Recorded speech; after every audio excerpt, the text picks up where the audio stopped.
Boa noite. Quantos aqui querem para a pessoa levante a mão? Então esse é o nosso nome, em nome de Jesus. Amém?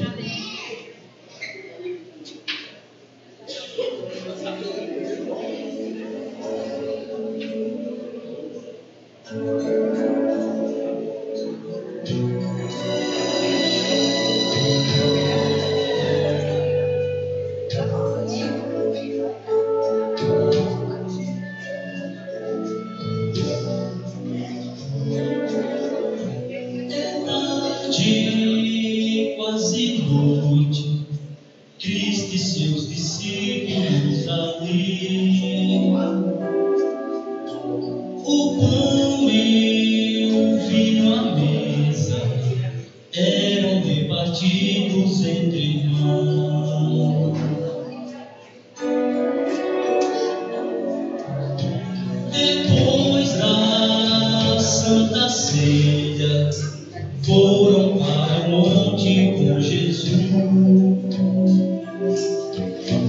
A cena do Calvário, prestes a mostrar o seu lugar.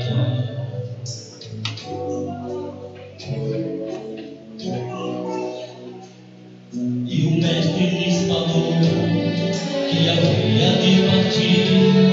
Eles não podiam acreditar. Diz que para onde eu vou, eu não posso encerrar, mas prometo que vou preparar-vos um lugar.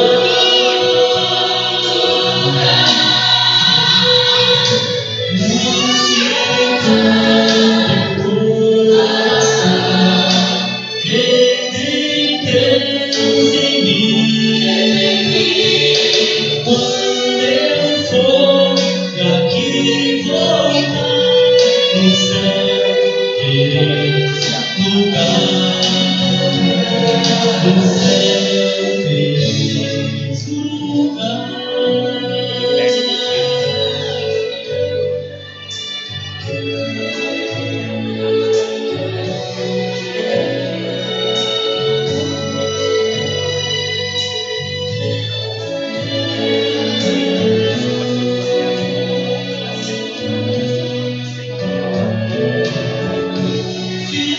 Filhinhos, mais um pouco, devo estar convosco para orar.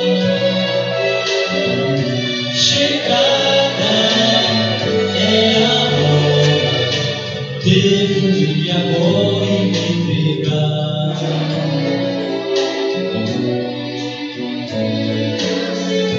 Cumprindo a profecia e glorificando nosso Deus, entrego minha vida para a humanidade se salvar.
Amém?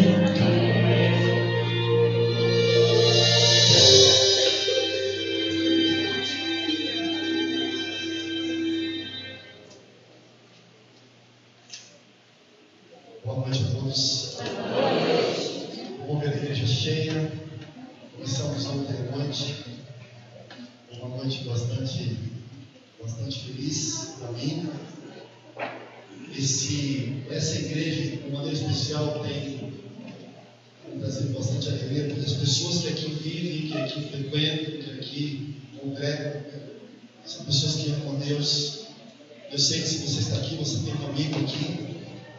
Com certeza esse amigo que te convidou é um amigo que ama você, que sabe o que é melhor para ele e que consequentemente quer dividir com você. Muito bom que você está aqui.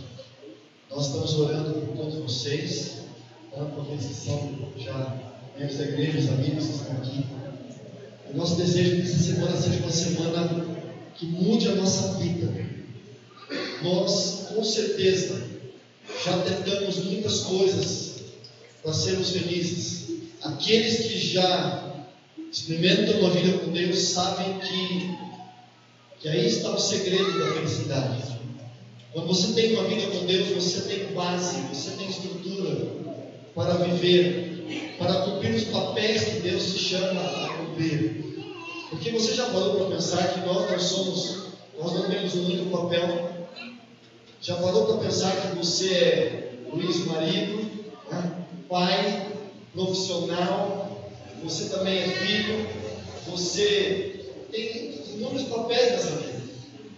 Cada um de nós, não sou Luiz, cada um de nós, homens e mulheres, temos papéis a realizar. E nós todos, e eu sinto isso, e eu acredito que você também sinta, nós não queremos nos tornarmos excelentes profissionais e péssimos maridos, ótimas esposas e mães ruins. Nós queremos acertar em tudo, queremos fazer o melhor em tudo. Se você está aqui, com certeza é porque Deus chamou você, porque Deus tem algo para dizer para você nessa noite e durante essa semana. Nós estaremos orando. Ore também. Essa semana tire um momento para orar, tire um momento para ler a Bíblia, se organize para estar aqui todas as noites. Eu sei que não é fácil, mas faça esse esforço. Nós nos esforçamos para tantas coisas, não é? Vamos estudar, algumas vezes ficamos anos estudando à noite, anos trabalhando, anos nos dedicando. Faça um esforço essa semana, 5 dias durante a semana, no final de semana que vem, depois vamos começar as séries domingos. Então, nessa semana faça planos, se organize para sair no horário, planeje, para não perder nenhuma noite, porque cada noite terá algo especial para você. Se você tem a sua Bíblia, vamos abrir no livro de Atos dos Apóstolos, capítulo 3.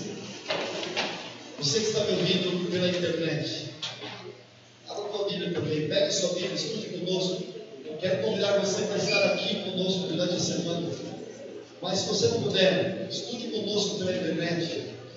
Abra sua Bíblia, ore conosco, adore a Deus conosco. Esqueça aquilo que você fez, o que você fará. Vamos juntos agora estudar a palavra de Deus. Vocês que estão em cima da galeria, Deus abençoe vocês. Bom que você está aqui, meu amigo. Que bom. Estamos juntos. Atos dos Apóstolos, capítulo 3.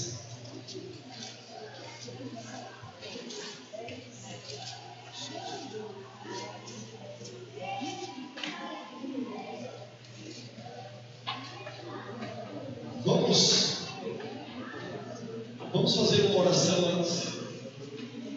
Eu quero aproveitar essa semana para sempre dividir algumas coisas que eu sei que funcionam. Pela experiência de vida, tudo aquilo que eu tenho visto na vida das pessoas que fazem a mesma coisa. Estude a tua Bíblia todos os dias. Especialmente, se você puder, antes de sair de casa. Porque ao estudar a Bíblia, a paz de Deus entra no teu coração. A ansiedade diminui, a depressão vai sendo curada, a angústia, a autoestima baixa vai diminuindo, Deus vai curando você. e você sairá para realizar as atividades do dia com paz no coração. É terrível ir para o trabalho ansioso, ansiosa, preocupado, angustiado, com medo, inseguro. Então, passe um tempinho, 15 minutos, meia hora, estude a Bíblia, mas antes de abrir a Bíblia pela manhã como agora, ore antes. Porque o mesmo Espírito Santo que inspirou os homens a escreverem a Bíblia, ele vai iluminar você, para que você entenda a Bíblia da maneira certa. Porque se eu leio a Bíblia sem orar antes, eu vou obter informações, conceitos, mas o Espírito Santo não vai me ensinar o caminho certo. Ele não vai me dar o alívio que eu preciso para viver, a força que eu preciso, o ânimo que eu preciso para viver. Por isso eu quero orar com você agora. 30 segundos. Peça para Deus falar com você, iluminar você, aliviar você, te dar paz, te dar esperança, te dar bem-estar. Faça isso agora. Depois faremos uma oração. Vamos estudar o texto. Feche os olhos. Para você poder se concentrar melhor. Feche os olhos.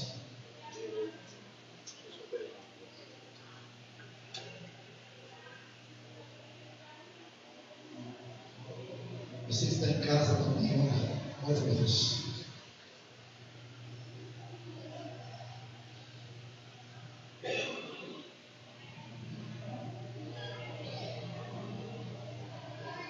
Senhor, nosso Deus, nosso Pai, mais uma vez queremos ouvir a Tua voz. Fala conosco nessa noite, como pudemos ouvir a Sua voz ontem.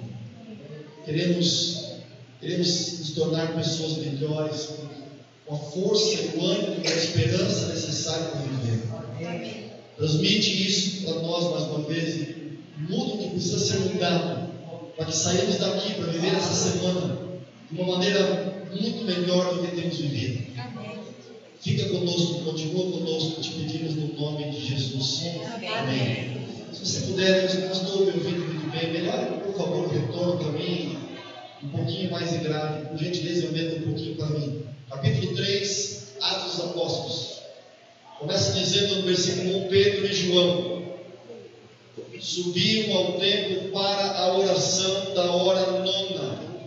Hora nona seria às 3 da tarde hoje. Era levado um homem coxo de nascença, o qual punha diariamente a porta do templo chamado Formosa, para pedir esmola aos que entravam. Vendo ele, esse homem coxo, vendo a Pedro e a João, que iam entrar no templo, implorava que lhes dessem uma esmola. Pedro, então, fitando, olhando para os olhos dele, juntamente com João, disse para esse coxo: olha para nós. Ele os olhava atentamente, esperando receber alguma coisa. Pedro, porém, lhe disse: não possuo prata nem ouro, mas o que tenho, isso te dou. Em nome de Jesus Cristo Nazareno, anda. E tomando pela mão direita, o levantou. Imediatamente os seus pés e tornozelos se firmaram. De um salto se pôs em pé, passou a andar e entrou com eles no templo, saltando e louvando a Deus. Viu todo o povo andar e a louvar a Deus, e reconheceram ser ele, o mesmo que esmolava sentado à porta formosa do templo, e se encheram de admiração e assombro por isso que lhe aconteceu. Vamos parar por aqui. O homem dessa noite é Pedro. Quem foi o apóstolo Pedro? Como foi a sua vida? Será que Pedro foi sempre esse homem que orava e que fazia coxos se levantarem? Será que Pedro foi sempre o homem que pregava e 3.000 pessoas se converteram? Quem foi Pedro? Mas antes de falar de Pedro, eu quero dizer para vocês que quando eu era novo, jovenzinho, eu tinha um conceito equivocado do que era ser santo. Eu tinha a visão de homens que foram considerados santos e santas, e o conceito que eu tinha é que esses homens que eram chamados santos e eram adorados, e as santas que eram adoradas, eram pessoas reais, claro, mas que haviam sido colocados na função de santos por Deus. O que eu quero dizer com isso? Eu imaginava que Deus olhava para as pessoas e pensava assim: bom, essa mulher está grávida, esse filho que vai nascer dela vai ser santo, ou vai ser santo. E Deus de alguma maneira fazia alguma coisa para que essa criança fosse crescendo e não cometesse nenhum erro, não falhasse em nada, não errasse em nada, crescesse como uma pessoa perfeita, sem cometer erros, e ao se tornar uma pessoa adulta, ele realizava milagres, ela realizava milagres, e viviam assim até a hora da morte. Eu tinha esse conceito do que era ser santo ou santa dessa forma. E por mais que essas pessoas pudessem ter qualidades, por mais que essas pessoas com esse perfil, com essa maneira de ser, pudessem ser adorados na minha visão, respeitados, eles não me ajudavam muito. Por quê? Porque eu pensava assim: eu não nasci como eles, eu não nasci como uma criança perfeita, já cometi erros, já falhei, eu não posso ser santo.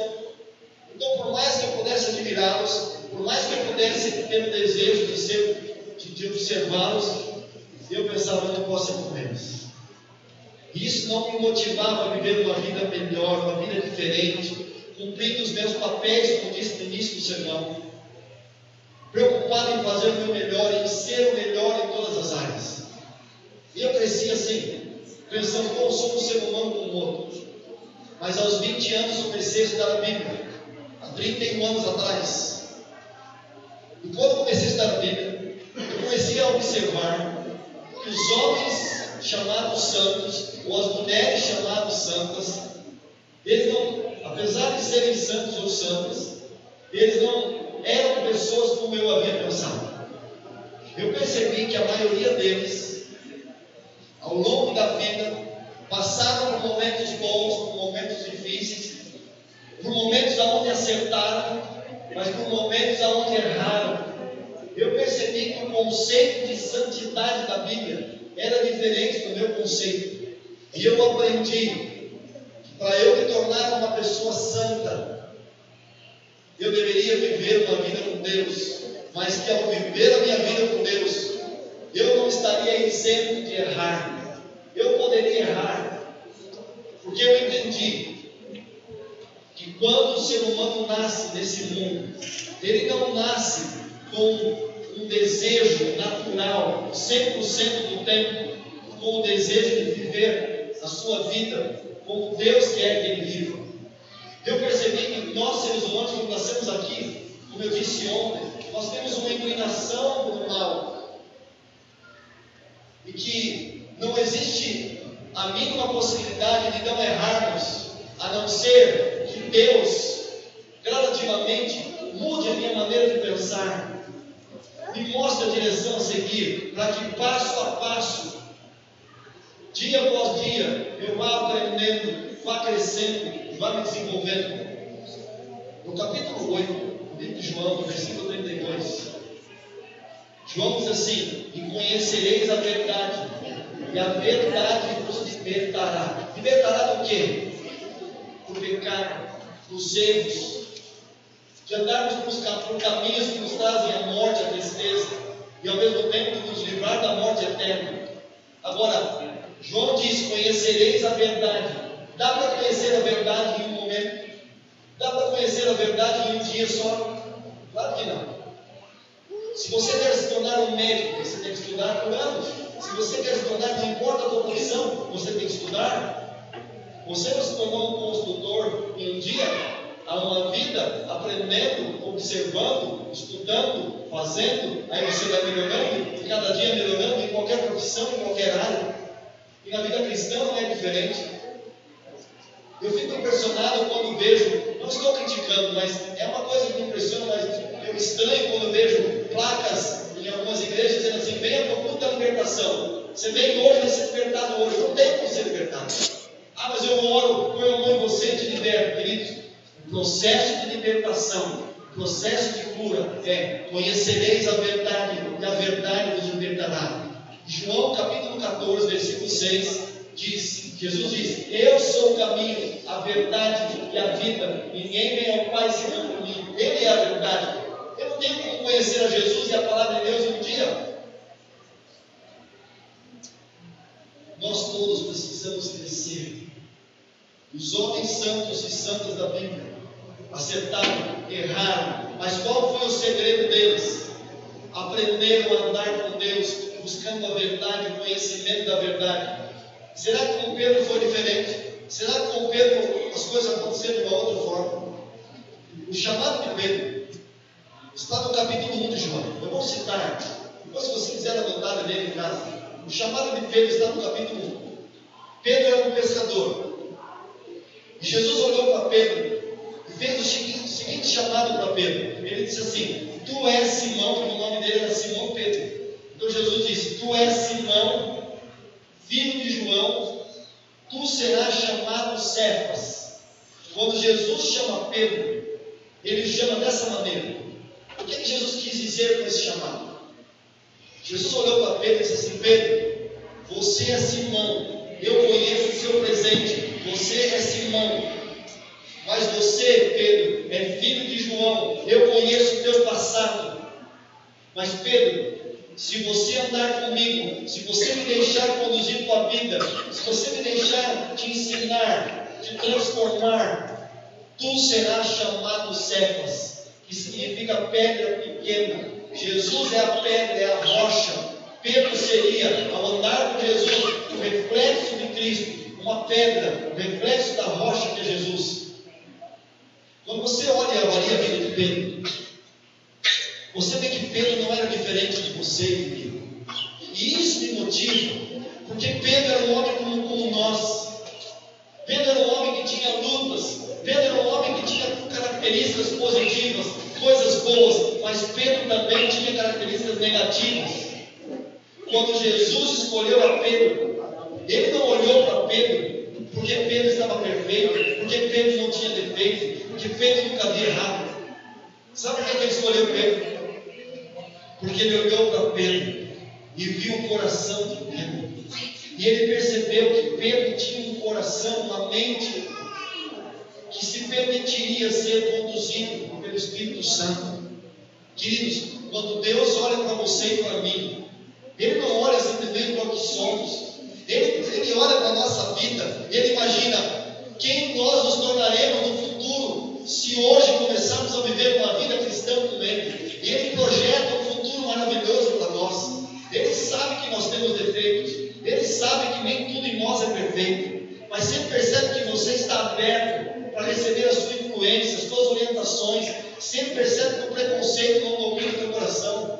Sempre percebe que o orgulho não domina você. Ele sabe que independentemente do teu presente, dos teus defeitos, dos teus problemas, dos teus vícios, Ele sabe que poderá fazer de você um homem ou uma mulher segundo o coração dele, a visão dele. Entende isso? Ele olhou para Pedro assim. Pedro tinha duas características que não facilitavam o processo, mas que Jesus sabia que poderia transformá-lo mesmo assim.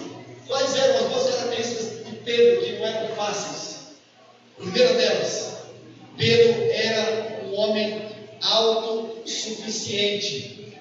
Sabe o que é uma pessoa autossuficiente? É aquela pessoa que ela acha que sabe fazer tudo, que ninguém precisa ajudar em nada.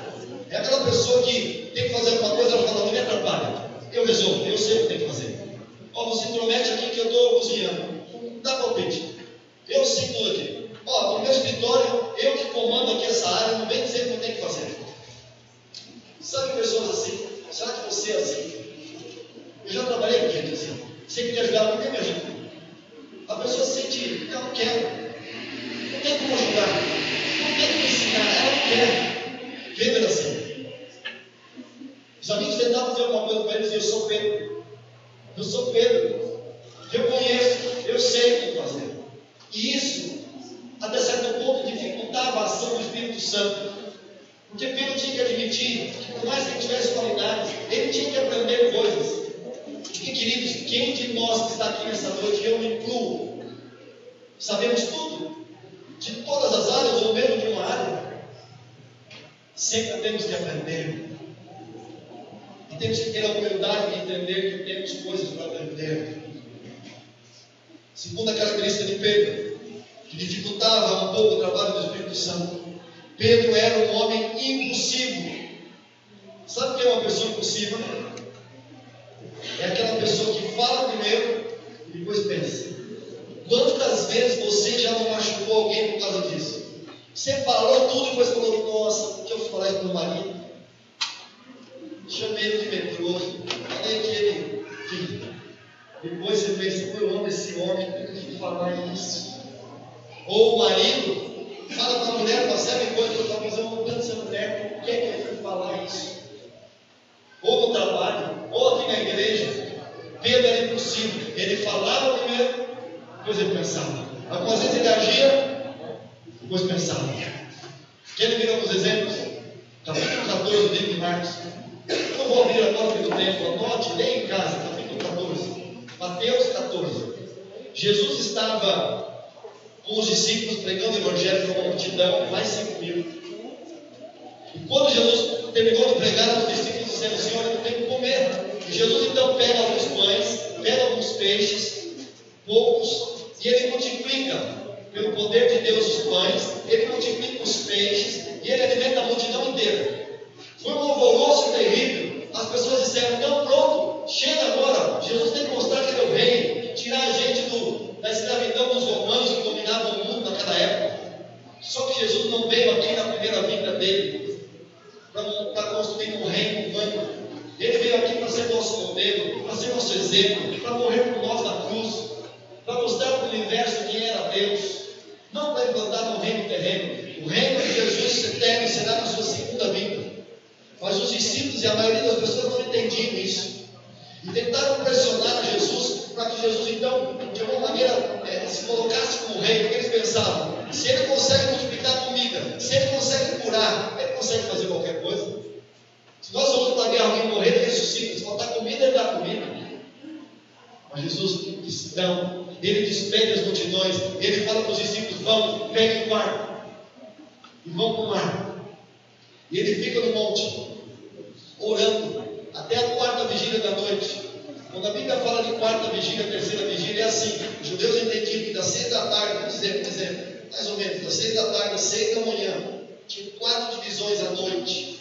Então, das 6 às 9, a primeira vigília, das 9 à meia-noite, a segunda vigília, da meia-noite às 3, terceira vigília, das 3 da manhã às 6, a quarta vigília. Vocês sabem que o momento mais escuro da noite é o momento quando o sol está para sair. É a quarta vigília.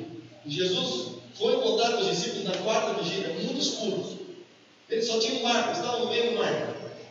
E Jesus tinha que ir até eles. Como é que Jesus ia? Não tinha barco. O Criador do universo, do céu e da terra, do mar, começou a andar por cima das águas. E Jesus começou a andar por cima das águas, vindo na direção dos discípulos. De repente, imagine, escuro, os discípulos veem alguma coisa vindo na direção deles, eles sem noção do que estavam fazendo, impulsivos, começaram a gritar: fantasma, fantasma. E Jesus disse: calma, sou eu, vosso mestre. Quem vocês acham que saiu à frente dos discípulos para resolver o problema? Pedro. Pedro saiu da frente e falou assim, deve ter falado para os discípulos: espera um pouquinho que eu vou responder. Aí disse assim: se tu és mesmo Jesus, me manda aí contigo por cima das águas. Vocês acham que Pedro pensou para falar? Você falaria isso? Oh, se é Jesus mesmo, me manda aí andando por cima das águas. Ele nem pensou para falar. Ele quis mostrar que ele era Pedro, que ele era bom, que ele resolvia, ele era autossuficiente, ele era impossível, eu vou resolver. Só que ele não esperava uma coisa: Jesus falava para ele assim: vem. E agora ele tinha que ir. Como é que ele não ia? Os discípulos olhando para ele, ia ficar muito ruim para ele. E a Bíblia diz que ele começou a andar na direção de Jesus. E pasme, ele começou a andar por cima das águas. Mas por uma razão: ele estava olhando para os olhos de Jesus. Ele olhava para Cristo. E nesse momento, Pedro teve fé. Nesse momento, ele confiou. Ele começou a andar por cima das águas. Mas a Bíblia diz que exatamente quando Pedro começou a andar, começou a ventar. E o mesmo Pedro impossível, ao invés de entender que ele estava andando por cima das águas pelo poder de Deus, ele imaginou: não, os ventos vão me afundar. Como se a ausência de ventos o mantinha em cima da água. Entende? Ele tira os olhos de Jesus e começa a olhar para o vento e ele afunda. E ele grita: Senhor, me salva, por favor. E Jesus então vem e diz: Pedro, pega aqui na minha mão. Pedro, você precisa aprender a confiar em mim, Pedro. Querido, sabe o que simbolizam esses ventos nessa história? A história é real, mas há um simbolismo também. Simboliza os problemas dessa vida, as lutas dessa vida, as dificuldades dessa vida. Jesus está ensinando aqui, dentre tantas coisas, que quando eu ando nessa vida, olhando para Ele, estudando a Bíblia, orando, vindo à igreja, vivendo uma vida todos os dias com Ele ali, perto de mim, sabendo que Ele está junto, tomando as decisões com Ele, Ele sabe que você vai vencer. Mas quando você começa a tirar os olhos de Deus e começa a olhar para os problemas, para as dificuldades, para a falta disso, falta daquilo, e você esquece de Deus, você afunda. Entende isso? Queridos, nós todos os dias, conscientemente ou não, andamos por cima das águas. Ou você acha que você está aqui porque você tem poder, ou você acha que você está aqui porque você é dono da sua vida. Queridos, Deus é o nosso Criador. Andamos por cima das águas o tempo inteiro. Quando você acorda de manhã, eu acordo, os nossos filhos estão ali, estamos andando por cima das águas. Quando você tem comida para comer, você está andando por cima das águas. Quando você tem trabalho, você está andando por cima das águas, entende? E por que então, quando surgem problemas, nós desviamos os olhos de Cristo e nos desesperamos, sendo que todos os dias estamos sendo mantidos por Deus? Mateus capítulo 16, Pedro deu uma outra cena para Cristo. Jesus estava com os discípulos e ele faz uma pergunta para os discípulos: quem os homens dizem que eu sou? Eu estou me lembrando agora da filha do Vitor. O Vitor é um homem de Deus, a filha estava no hospital. Esse homem consegue ter fé e equilíbrio aqui, porque mesmo com as dificuldades continua olhando para Cristo. Louvado seja Deus pela sua vida. Veio na mente agora para dizer isso como cego. Eu sei que outros fazem isso, todos nós temos que fazer. Mas Mateus 16, Jesus então está com os discípulos e ele pergunta: quem que os homens dizem que eu sou? Aí o discípulo dá um passo à frente e diz: olha, dizem que o senhor é Jeremias, dizem que o senhor é Elias, dizem que o senhor é... E começaram a falar vários nomes. Ele então dá um passo à frente de novo e diz assim: tu és o Cristo, o Filho de Deus. Jesus olha para Pedro e diz assim: Pedro, você não diria isso se o Espírito Santo não estivesse impulsionando você, iluminando você para dizer. Pedro foi usado pelo Espírito Santo. Se você ler o mesmo capítulo em seguida, na mesma cena, Jesus começa a dizer para os discípulos que ele iria ser preso, que ele iria sofrer, que ele iria morrer, contar tudo o que ia acontecer com ele. Na mesma cena, o apóstolo Pedro chama Jesus de lado e fala assim: Senhor, para com esse negócio de ter que morrer na cruz. Para com essa história. Jesus não morresse na cruz, queridos, nós estaríamos perdidos para sempre. Era a missão número 1 de Jesus, morrer para salvar o ser humano e mostrar quem era Deus.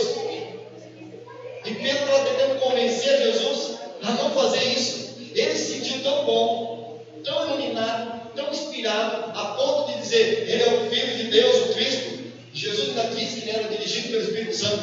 Quem se entusiasmou tanto, quem imaginou que agora podia conduzir o ministério de Jesus?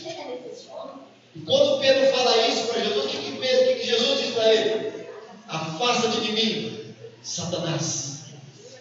Eles não estavam chamando de Pedro de Satanás, mas ele estava dizendo: Pedro, você está agora sendo dirigido por Satanás. Ele repreende Satanás, mas Pedro, sem perceber, estava sendo dirigido pelo inimigo de Deus. Sabe qual a grande lição aqui? Não importa se quem você seja nessa noite, Jesus está dizendo que eu preciso aprender a me manter com Ele, porque Pedro estava sendo dirigido pelo Espírito Santo aqui, e um passo adiante estava sendo dirigido pelo inimigo. E se o apóstolo Pedro, o grande apóstolo Pedro, passou por isso, quem sou eu, quem somos nós para sermos presunçosos, imaginando que somos bons em tudo, que sempre acertamos, que sempre falamos a coisa certa, que sempre tomamos as melhores decisões? Queridos, Pedro era um pescador e estava morrendo afogado. Vocês acham que o pescador não sabia nadar? Mesmo naquilo que você se acha bom, você precisa de Deus. Entende isso? Jesus estava sendo preso. Quando Jesus então contou, aliás, antes da cena de Jesus ser preso, quando Jesus contou então que ele ia passar, Pedro falou assim: Senhor, tá bom, o Senhor vai ter que morrer, o Senhor vai ter que passar por tudo isso. Então deixa eu te dizer uma coisa, eu sou Pedro, eu vou passar por tudo isso para o Senhor. Porque Jesus falou: ó, vocês vão me abandonar quando me prenderem. Pedro falou: não, todo mundo pode te abandonar, eu não. Senhor, lembra de mim? Meu nome, sou Pedro, eu não vou te abandonar. Pedro imaginou que ele sabia quem ele era, e ele não sabia quem ele era. Ele imaginou isso. Jesus então chama Pedro de lado e diz assim: ó, Pedro, vem aqui. Ele nem não falou na frente dos outros. Tem coisas que Jesus só fala para você. Ele chamou Pedro e falou assim: Pedro, vem aqui. Deixa eu dizer uma coisa para você, Pedro. Satanás pediu para o Pai para cimentar você, provar você, como provou a Jó. Lembra de Jó? Que foi provado na palavra de Deus por Satanás. Pedro, Satanás pediu para cimentar, para provar você, igual provou a Jó. Mas eu roguei ao Pai que não permitisse, porque Pedro, você está pronto. Pedro falou: Senhor, eu sou Pedro. Pedro, vou te dizer uma coisa: quando me prenderem, antes que o galo cante, você vai me negar 3 vezes. E Pedro falou: Senhor, eu sou Pedro. Prenderam a Jesus. Pedro, na hora, tirou ali a espada dele, cortou a orelha dos soldados maus. Ele imaginou que fosse vencer aquilo. Jesus disse: Pedro, você acha que eu não chamaria 12 legiões de anjos se fosse desse modo que eu tivesse que vencer? Jesus pega a orelha, faz um milagre ali na orelha de Paulo. Pedro fica perdido porque ele não sabia mais como agir. E ele sai da cena, deixa Jesus. Ele queria ir embora, mas ele disse: eu sou Pedro, não posso ir embora. Para ficar perto dele eu não consigo. Aquele desespero. Então Pedro fica no cantinho, tentando olhar a situação. É como existem alguns cristãos assim, eles não são consagrados nem que saem da igreja, eles ficam no meio do caminho. Eu não sou cristão, mas não estou longe, mas eu sei tudo que está acontecendo, sei o título do sermão, sei a lição das suas batidas, não estudo, mas estou ali, na região intermediária, nem lá e nem cá. Assim estava Pedro. E alguém olhou para ele, o jeito dele, a maneira dele ser, e falou assim: esse homem parece com Jesus, o jeito dele, mesmo que Pedro não estivesse pronto. Ele tinha andado 3 anos e meio com Cristo. Não tem como andar 3 anos e meio com alguém e não ser influenciado. Já viram marido e mulher que são parecidos? Não é nem que são parecidos, andam tão juntos que parece que dão risada do mesmo jeito. Já perceberam isso? A convivência. Pedro estava muito parecido com Jesus, não percebia. E ele tentou disfarçar. E alguém falou: você é discípulo de Jesus? E ele: eu nem conheço esse homem. E ele sai para uma outra situação, tenta abaixar a cabeça, espiando, olhando. Ele tenta, e alguém olha para ele e fala assim: teu jeito, você é discípulo de Jesus? Ele: não, eu nem conheço ele. E vai para uma terceira cena, começa a praguejar, começa a se portar de um jeito totalmente estranho, para ver se agora ninguém ia identificar ele. E alguém foi e falou assim: você pode estar aí disfarçando, falando, mas você é discípulo de Jesus? Ele: não. E quando ele diz não a terceira vez, o que ele ouve? Não. E ele pensa: ele me avisou, eu sou miserável, ele me avisou. E Pedro começou a entender quem ele era. Pedro começou a entender definitivamente e gradativamente que aquilo que ele pensava nele mesmo não era verdade. E nesse momento que Pedro levou, por mais que tenha doído, por mais que tenha chorado, Pedro começou a perceber que ele não podia sozinho. E ele começou a sair para chorar. Talvez ele fosse se matar como Judas. Mas quando ele estava saindo, ele sentiu que alguém estava olhando para ele. Sabe quando você está parado assim? E você sente que alguém está olhando para você, você vira, a pessoa está olhando? Você não estava vendo, mas você sentiu, já passaram por uma situação assim? Pedro estava assim, de repente ele sentiu que alguém estava olhando para ele. Quando ele olhou, quem era? Jesus. E ele imaginou, sabe o que? Agora ele vai falar tudo o que ele quiser para mim, que eu mereço. Ele imaginou que Jesus fosse olhar para ele e falar assim: está vendo, Pedro? Você se achou, né, Pedro? Você achou que você era bom? Você ia ficar comigo? Agora você me negou? Você não é nada, Pedro. Desiste, fez tudo por você. Você não serve para nada, Pedro. Pedro imaginou que fosse ouvir isso. Mas como é que Jesus olhou para ele? Jesus o amou. Sabe, esse olhar de Jesus, que a gente não vê no sentido físico, mas sente, é aquele olhar que Jesus olha para nós e diz assim: filho, eu amo você, eu acredito em você. Que comece, tenta de novo, falhou, levanta, não desiste. Jesus foi morto, Jesus foi crucificado, Ele ressuscitou. E quando Ele ressuscitou, Maria, aquela que havia sido prostituta, ela foi a primeira que viu Jesus. Quando ela viu Jesus, Jesus conversou um pouco com ela e deu um recado para os discípulos através dela. Jesus disse assim: avise aos discípulos e a Pedro que eu quero encontrar com eles no mar da Galileia. Por que Jesus disse aos discípulos e a Pedro? Pedro já não era discípulo, já não era apóstolo. Por que Jesus destacou o nome de Pedro? Porque ele sabia que Pedro estava sentindo o pior. Você já cometeu um erro na vida, sentir um lixo? Um nada. Eu não sou nada, não sirvo para nada, eu sou um lixo. Indigno. Pedro estava sentindo assim. Por isso Jesus disse: avise os apóstolos, os discípulos e a Pedro, que eu vou encontrar com eles no mar da Galileia. E o livro de João, no capítulo 21, narra esse encontro. Eu quero terminar com esse texto. Esse eu quero ler, abra sua Bíblia. João capítulo 21. Último texto da noite.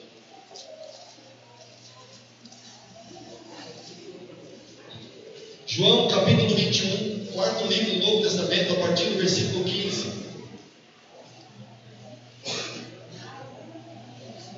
Jesus agora vai encontrar com os discípulos no mar da Galileia. E olha olha a cena a partir do versículo 15. Depois de terem comido, perguntou Jesus a Simão Pedro. Um detalhe aqui. Espera um pouquinho, deixa a Bíblia abrir. Deixa eu colocar vocês no contexto dessa cena. O que estava acontecendo aqui? Jesus morreu, Ele ressuscita, só que Ele não tinha ainda aparecido para os discípulos. E os discípulos estavam pescando e não tinham conseguido pescar nada. Jesus vem. Eu quero lembrar vocês que o primeiro grande milagre de Jesus na vida de Pedro foi justamente no dia que Pedro não conseguiu pescar nada com alguns discípulos. E Jesus entra no barco e faz um milagre e eles pescam muito. Primeiro milagre. E agora Jesus está nos últimos momentos com o mesmo Pedro. Pedro está pescando de novo com os discípulos, não pescam nada. Jesus vai ali perto da beira do mar e Jesus grita assim. Eles estavam virados de costas para Jesus. E Jesus grita assim para eles: joguem a rede do lado direito do barco. Joguem a rede do lado direito do barco. Os discípulos, para jogarem a rede do lado direito, eles teriam que se virar. E ao se virarem, eles ficaram de frente para quem? Para Jesus.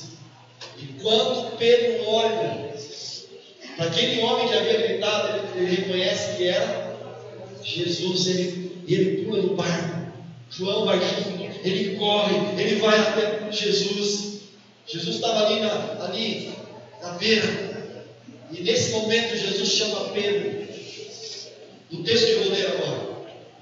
Então, depois de terem comido, que Jesus fez um alimento, comeu com ele, ficou em silêncio. Depois de terem comido, Jesus levanta Pedro e pergunta para Pedro: Simão Pedro, Simão, filho de João. Olha o jeito que Jesus está chamando Pedro, irmãos. Ele não chamava mais Pedro assim, mas ele voltou a chamar Pedro exatamente do mesmo jeito que fez o chamado para Pedro, para começar a dizer para Pedro: Pedro, eu não desisti de você. Ele diz: Simão, filho de João, amas-me mais do que a esses outros? Pedro respondeu: sim, Senhor, tu sabes que eu te amo. Então Jesus lhe disse: apacenta os meus cordeiros. Tornou a perguntar-lhe pela segunda vez: Simão, filho de João, tu me amas? Ele lhe respondeu: sim, Senhor, eu te amo. E Jesus disse: Pedro, pastoreia as minhas ovelhas. Pela terceira vez, Jesus lhe perguntou: Simão, filho de João, tu me amas? Pedro entristeceu-se por ele ter lhe perguntado pela terceira vez: tu me amas? Mas respondeu: Senhor, tu sabes todas as coisas, tu sabes que eu te amo. Jesus lhe disse: apacenta as minhas ovelhas. Jesus ainda disse para ele: Pedro, em verdade te digo, quando eras mais moço, tu te cingias a ti mesmo, ou seja, você dirigia a sua vida, Pedro, você andavas aonde querias, mas quando fores velho, estenderás as mãos, e outro te cingirá, e te levará para onde não queres. Disse isso Jesus para significar que gênero de morte Pedro haveria de glorificar a Deus. Depois de assim falar, acrescentou-lhe: segue. O que aconteceu nessa cena? Vou explicar isso em um minuto. Existem várias formas na língua grega que foi escrito, o Novo Testamento foi escrito em grego. Existem várias palavras para o amor em grego. Aqui no Brasil, a língua portuguesa, a gente fala assim, ó: eu amo minha mulher, eu amo o cachorro, eu amo o gato, eu amo sorvete, eu amo comida. Usa o mesmo verbo amor. No grego não é assim. No grego, quando Deus ama, é o amor ágape, é o amor divino, é o amor apesar de. Esse amor divino é aquele amor que não muda. O amor humano é o amor filéu no grego, é o amor humano, é o amor por causa de. Quer a minha explicação rápida? Você casa com alguém, se o teu amor é o amor filéu, você pensa assim: eu amo essa mulher, amor humano, porque ela é linda. Se a beleza acabar, o amor acaba, amor humano. Eu amo esse homem porque ele é forte, ficou fraquinho, não quero mais. É um amor por causa dele. Eu amo o Vitor porque ele tem dinheiro, acabou o dinheiro, eu amo mais. Eu amava por causa do dinheiro. Te amo por causa da fama, acabou a fama, não amo mais. Esse é o amor fidel na vida. O amor de Deus é o amor 1 Coríntios 13. Tudo suporta, tudo crê, tudo espera. Está bonito, amo. Não ficou bonito, amo. Não tem dinheiro, amo. Não tem dinheiro, amo. Entende? É o amor de Deus. Esse amor de Deus você não produz. É o fruto, é o primeiro como dos 9 frutos do fruto do Espírito, que eu vou explicar. Acredito que amanhã eu vou te pregar sobre o dom de línguas, sobre o fruto do Espírito, o batismo do Espírito Santo. Não perca amanhã. Mas Pedro tinha que entender isso. E nesse encontro com Jesus, eu vou traduzir do verbo grego para vocês entenderem qual foi o diálogo. Jesus pega Pedro, começa a andar com ele e diz assim: Pedro, tu me agape, ou seja, você me ama com amor divino? Pedro responde assim: sim, Senhor, eu te fidel. E Jesus pergunta a segunda vez: Pedro, tu me agape? E Pedro responde: sim, Senhor, eu te fidel. Jesus pergunta a terceira vez: Pedro, você não me agape? E a Bíblia diz assim, ó: Pedro entristeceu-se. Lembra de eu li? O Jesus tem perguntado para ele a terceira vez. E Pedro fala assim: Senhor, o Senhor sabe todas as coisas. O Senhor sabe que eu sou te fidel. Sabe o que Pedro entendeu? Pedro entendeu nessa cena o problema dele. Ele nunca amou a Deus com o amor que vem de Deus, o amor que é apesar dele. Jesus, enquanto foi do jeito que ele queria, da maneira dele, da forma dele, Pedro dizia: eu te amo. Quando aconteceu algo com Jesus que Pedro não entendeu, o amor dele que era só humano, ele não aguentou, e aí ele negou, ele traiu, ele fugiu. E nessa cena, Pedro entendeu qual era o problema dele. E nessa hora Jesus o transtornou. Claro, nesse momento Pedro começou a andar com Deus, agora sendo humilde, não dirigindo mais a própria vida, procurando não ser mais impulsivo, e passando o tempo com Deus, para que o fruto do amor, o amor divino, surgisse no coração dele. E foi por isso que Pedro se tornou o Pedro no capítulo 3 do livro de Atos. Eu não tenho ouro nem prata, mas em nome de Jesus levanta, porque agora o poder do Espírito Santo, o amor, o fruto do Espírito estava nele. Foi o mesmo Pedro que prega e 3.000 se convertem. Era o mesmo Pedro que passava, colocava um doente na sombra dele, eram curados. Quando Pedro chegou no final da vida dele, Nero, o grande imperador romano, que decapitou o apóstolo Paulo, deu um decreto de morte para ele. E ele foi ser crucificado. E o mesmo Pedro que havia negado a Jesus, quando ia ser crucificado, falou assim: pode me crucificar, mas me crucifica com a cabeça para baixo, porque eu não sou digno de morrer por Jesus. E aquele homem que havia negado, aquele homem que havia sido Simão, se tornou Cefas, um reflexo de Jesus. Amém. Jesus está chamando você essa noite que está me vendo pela internet, você que está aqui em cima e embaixo.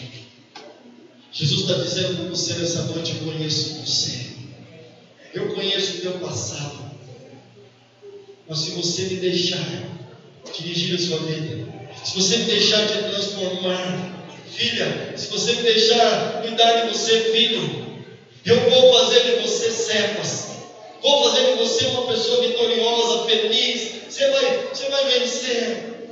Você vai ter um passado, talvez você tenha um passado difícil, mas o seu futuro, o seu presente e futuro será maravilhoso se você me deixar fazer de você um homem segundo o meu coração. Nós vamos ter uma última música agora.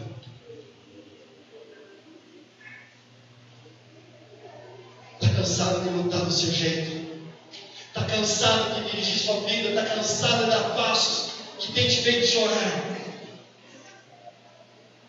Jesus quer fazer de você Cefas. Não importa se você se sente nada nessa noite, se sente um pecador, se sente um perdido, se já errou por muitos anos, não importa. Tu serás chamado Cefas se você deixar. Jesus vai fazer de você uma das pessoas mais maravilhosas desse mundo, não só para você ser feliz, mas para que você seja usado, para fazer tua família feliz, teus amigos felizes, tua comunidade feliz, aonde você estiver. As pessoas verão Jesus em você. Ele vai cantar. Eu não vou convidar você para vir à frente hoje, mas vou convidar você para orar, para abrir o coração enquanto estiver cantando, para que você diga: Senhor, eu tenho vivido a vida do meu jeito, mas eu estou cansado. As coisas não estão dando certo. Deus, quero estar mais à Bíblia, quero orar mais, quero estar aqui, quero buscar a Deus. Faz de mim Cefas. Deus vai ouvir você. Porque o mesmo Deus que mudou a vida do Pedro está aqui hoje vivo para mudar a tua vida também. Ouça essa música e abra o coração. Deus abençoe.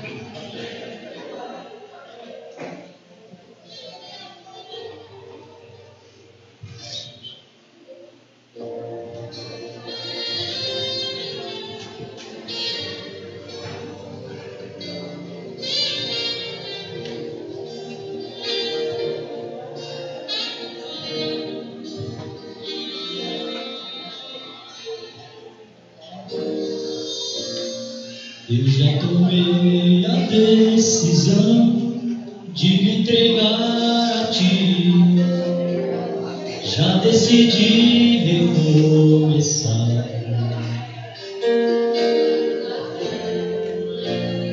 mas estou preso ao meu viver, com tantas coisas pra fazer, já não consigo mais tempo pra te ver. Eu queria ter um tempo, conversar contigo a sós. Eu preciso desse tempo pra ouvir a tua voz.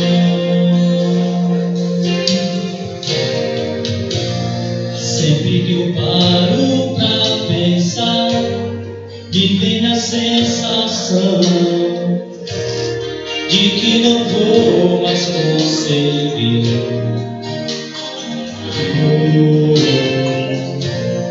Mas quando encontro teu olhar, sinto a esperança renascer, sinto a fé voltar, sei que vou vencer. Me transforma, vem minha vida mudar, como eu quero ser diferente, Senhor. Aceita o brilho de um coração sincero, vem me mudar.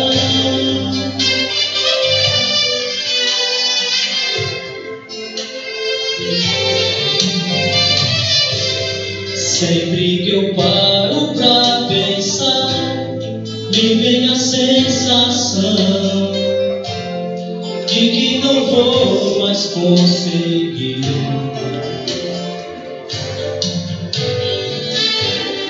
Mas quando encontro teu olhar, sinto a esperança renascer, sinto a fé voltar, sei que vou vencer.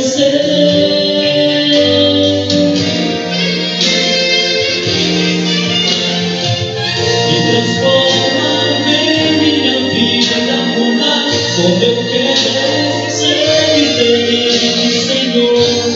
Aceita o grito de um coração sincero, vem me mudar, me transforma, vem minha vida mudar, como eu quero ser diferente, Senhor. Aceita o grito de um coração sincero, vem me mudar. Amém? Quero convidar você para estar aqui amanhã, às 15 para as 8. Vamos levantar agora e pedir a orientação de Deus. Estarmos juntos aqui amanhã. Não deixe de estar aqui amanhã. Deus tem um plano para você. Senhor, nosso Deus, nosso Pai, obrigado pela vida do Pedro, Senhor. Queremos pedir que o Senhor continue na nossa vida, porque queremos assim que o Senhor dirija a vida do Pedro. O Senhor dirige a nossa vida, Pai. Queremos ser certos, Senhor. Por favor, Pai, cada um aqui, continue cuidando de cada um e realize o plano que o Senhor tem para a nossa vida. E sabemos que aquilo que o Senhor fizer por nós será o melhor. Amanhã estaremos aqui, essa semana, Pai, não deixe que percamos nenhuma noite. Traga-nos aqui, Senhor. Mas agora leva-nos para casa. Os teus braços. Te pedimos no nome de Jesus. Amém. Queridos, enquanto eu vou à porta, abrace 7, 8 pessoas, bem carinho, palavras de motivação. Deus abençoe.